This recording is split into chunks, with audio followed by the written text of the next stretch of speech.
I would posit that most people don't know someone who's had like a total home loss, right?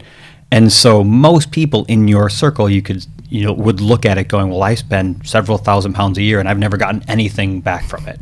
And that's true for most of those individuals because the system is designed to work that way. But over time, all it takes is the sort of murmuring in the narrative, as we sort of put it, to be one that's like, yeah, see, there's no value in this. But if that ratio was different, where like every one of us had like someone in our immediate family who had their home burned down but repaid and rebuilt by insurance, we wouldn't see it that way. But you sort of, it almost feels it's inevitable that there's this pushback in an industry like ours because the numbers are designed on purpose to be such that they're only coming in to help intervene when in these severe one-off scenarios, which by their own definition are quite rare for any individual person, right? So but we do the math really weirdly from a psychological point of view, which is why sometimes it needs a different voice and a different direction to sort of knock sense into. That's okay. That's how it's supposed to work. Yes. Right. And so you're pushing the rock uphill in some ways. Yeah, and I do think there's also that's a really great point. I do think that there's also this educational component,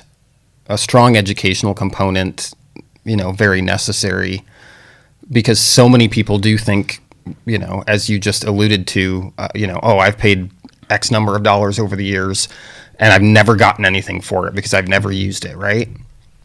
And I would pause it and say, well, wait a second. No, you actually did get something for that, right? It's just, what did you get? Well, hopefully you had peace of mind, right, during that time, right? And the reality is that had you needed it, right, it was there because you paid for it, right? So the cover was there.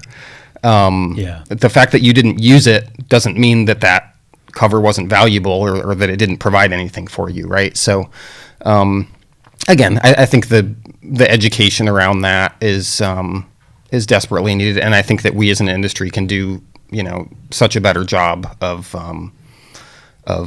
bringing these things to light. And again, I think, to your point, I think in the reality today with the culture that we live in, that education has to have a humorous, engaging, there has to be some component there that makes it engaging for people, right? Yeah. It just has to be there.